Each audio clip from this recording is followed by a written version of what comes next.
Hello everyone, welcome to another video. आज है 7th day का वीडियो।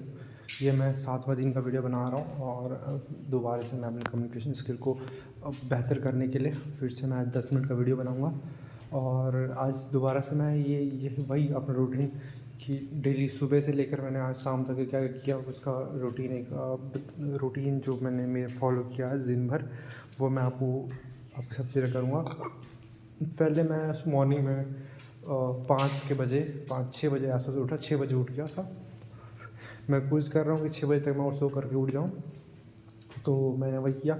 6 बजे मैं सो करके उठ गया और आफ्टर ब्रश और फ्रेश होने के बाद नहा धो करके मैं 6:45 तक अपने ड्यूटी में आ गया था।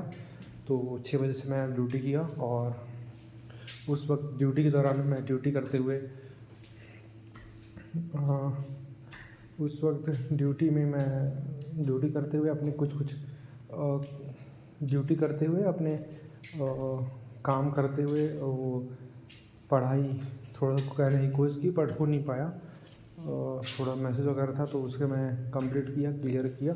उसके बाद वो करने के बाद दोबारा से मैं वापस अपने रूम जा कर के खाना वगैरह खाया।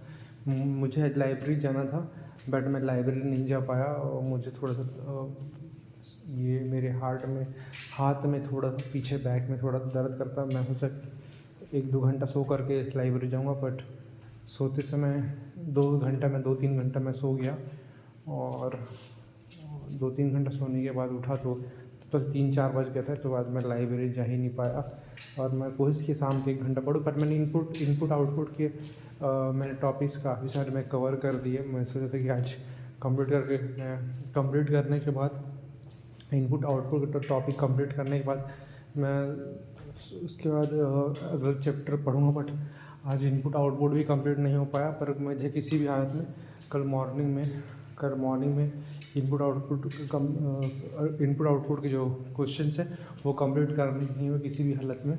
उसके बाद मेरे पास चॉइस नहीं है कि मुझे और आगे बढ़ते जाना है कम्प्लीटली। इनइक्वालिटी हो गया है, लगभग इनइक्वालिटी पूरा हो गया है। कुछ उसके मेंस के टॉपिक बचे हुए हैं और इनपुट आउटपुट के प्री और मेंस दोनों के लगभग मैं देखिए। हालांकि प्री इनपुट आउटपुट जो क्वेश्चन है वो प्री एग्ज़ाम में नहीं आता है, और आता है तो बहुत इजी लेवल का आता है, ऐसे आते हैं। तो वो हो गया। उसके बाद दिन भर फिर शाम के टिफ़िन वगैरह भर के टिफ़िन पैक करके मैंने खाना वगैरह खाया। उसके बाद खाना खाने के बाद फिर टिफ़िन वगैरह पैक करके खाना खाया। खाना खाने के बाद मैंने थोड़ी देर और पढ़ने की कोशिश की, फिर लेकिन पढ़ नहीं पाया। फिर मेरा ध्यान इधर उधर जा रहा था, लाइट भी गोल था, तो फिर मैं पढ़ने की कोशिश की। उसके बाद फिर मैं दोबारा से 9:45 पे वापस से ड्यूटी आ गया और ड्यूटी करते हुए अपने काम को कंप्लीट करने के बाद अभी मैं थोड़ी देर पढ़ने बैठा था, बट 1 घंटा ऐसे ही वेस्ट हो गया। और ये जो टाइम मेरा जा रहा है इसको मुझे किसी तरह मैनेज करना है कि वेस्ट ना हो, उसको मैं यूटिलाइज़ कर सकूँ सही से। बट थोड़ा कॉन्सेंट्रेट होने का थोड़ा सा दिक्कत हो रहा, बट ठीक है, धीरे धीरे हो जाएगा, मुझे पता है। जिस लेवल से मैंने शुरू किया था उसके मुकाबले आज मैं काफ़ी बेहतर लेवल पे पहुंचा हूं अपने कॉन्सेंट्रेट के मामले में। और कुछ चीज़ें मेरी नेगेटिव चीज़ें हैं जिसे मुझे सुधारना है। उन सभी चीज़ों को मैं सुधारना है, जैसे सुबह उठना और जो अपने माइंड का जो इधर एक्टिविटी होता है, माइंड का एक्टिविटी, जो कि थॉट्स में काफ़ी सारे इधर उधर के थॉट्स आते हैं, उसे कंट्रोल करके जो चाहता हूँ उस पर अपने फोकस कर सकूँ, वैसे अपने थॉट को लगाना, अपने काम में थॉट्स को लगाना। और उसके अलावा जो बॉडी के कुछ पॉजिटिव और नेगेटिव जो साइड होते हैं, उन सभी चीज़ों को ध्यान देकर उन सभी चीज़ों को लिमिट में या एक कंट्रोल वे में और सही तरीके से सही चीज़ को करना, इन सब चीज़ों को लेकर मुझे काफ़ी काम करना है। ठीक है, मैं कर लूँगा। और मेरे दिमाग में बहुत सारे टॉपिक्स आएंगे, बट अभी मैं क्लियर नहीं हूँ। बट ठीक है, धीरे धीरे आते जाएंगे बहुत सारे टॉपिक्स जो मैं अपने वीडियो में बताते रहूँगा। और 5 मिनट हो गए हैं तो मैं आज का दिन कंप्लीट करता हूँ। इसके अलावा अगला जो 5 मिनट है मैं किसी टॉपिक के बारे में बात करूँगा। ओके, तो मैंने उसके बाद ड्यूटी ये ख़त्म कर ली यहाँ का, अभी मैं वीडियो बना रहा हूँ। उसके बाद आज मैं भारत में मैं आपसे क्या करूँगा कि ना डेली किसी एक टॉपिक को पढ़ूँगा। सुबह न्यूज़पेपर पढ़ूँगा, न्यूज़पेपर रीडिंग करूँगा, किसी एक टॉपिक को पढ़ूँगा, और कोई बुक जो फाइनेंशियल मार्केट के बारे में बुक है उसे पढ़ूँगा और अपने अनुसार उसको एक कहानी में ढालूँगा। उसके बाद उसको मैं डेली ना वीडियो में के माध्यम से बताऊँगा। 4-5 मिनट लगभग उस बारे में बात करूँगा। ठीक है, ओके। तो आज मैं अपने बारे में बात करता हूँ। मैं कैसे इंटरव्यू रूम में जा रहा हूँ। तो मैं कम इन सर, हाँ आइए, अपने बारे में बताइए, अपने बारे में डिटेल, अपने बारे में और अपने एजुकेशन के बारे में डिटेल में हमें बताएं। तो बिना अपना नाम बताएं, अपने बारे में, अपने डिग्री, अपने एजुकेशन के बारे में बताएं। मैं सर बीएससी मैंने सर बीएससी कंप्लीट बीएससी में ग्रेजुएशन किया है और मैंने 12th हिंदी माध्यम से ही हैम एकेडमी से कंप्लीट किया है, जगदलपुर से। और इसके अलावा मैं इससे पहले मैं 5 साल पुलिस छत्तीसगढ़ आर्म फोर्स एक paramilitary force, Chhattisgarh arm force paramilitary force, एक छत्तीसगढ़ आर्म फोर्स पैरामिलिट्री, एक reserve force Chhattisgarh arm force जो कि रिज़र्व फोर्स है। वहाँ पे मैंने 5 साल लगभग काम किए हैं, 5 से 6 साल वहाँ काम किए हैं। और इतने मेरे डिटेल्स हैं। ओके, तो आप वहाँ छोड़ करके भारत को सर्व कर रहे हैं, आप पूरे भारत को सर्व कर रहे हैं। तो आप वहाँ छोड़ के यहाँ क्यों बैंकिंग क्षेत्र में क्यों आते हैं?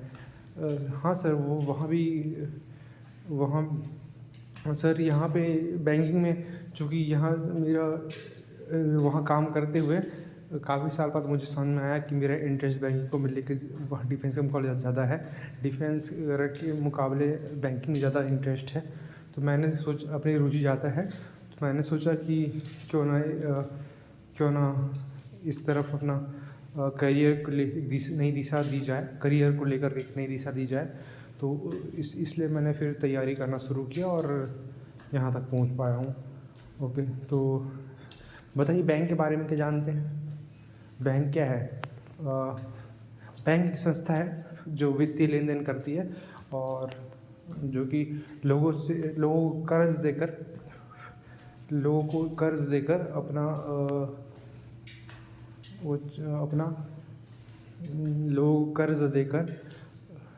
बैंक संस्था है जो वित्तीय सेवा प्रदान करती है। बैंक एक वित्तीय संस्था है जो लोगों को लोन दे करके वित्तीय सेवा प्रदान करती है, लोन देती है और तथा वित्तीय सेवा प्रदान करती है।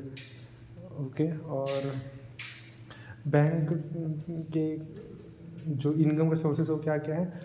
बैंक का मुख्यतम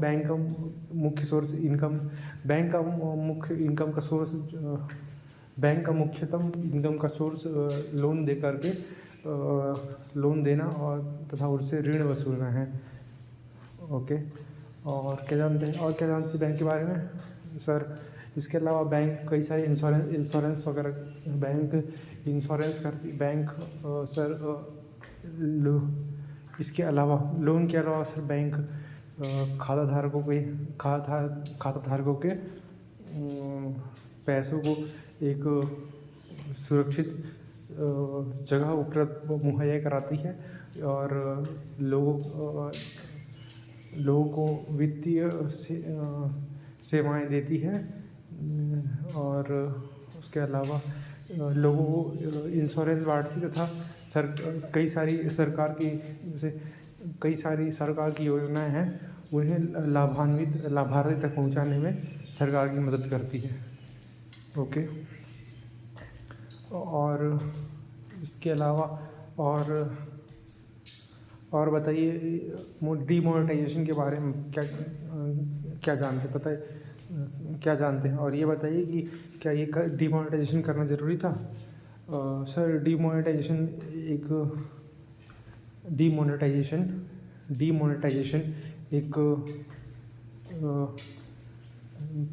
डीमोनेटाइजेशन करने के लिए भारत में कुछ चीज़ों को डीमोनेटाइजेशन करने के लिए भारत में कुछ डीमोनेटाइजेशन जो कि 2016 में 1 नवंबर 2016 की हुआ था। मुझे एग्जैक्ट डेट याद नहीं है पर मुझे लगता है कि 2016 में हुआ था। इसे करने का मुख्यतः रीज़न था कि भारत में अवैध रूप से कई सारे करेंसीज में आ रहे थे। उसे बैन करने के लिए डीमोनेटाइजेशन किसी बाहरी देश से करेंसीज रुपए बड़ी मात्रा में छपकर भारत में आ रहे थे तथा फैलाए गए थे, ताकि इसे रोकने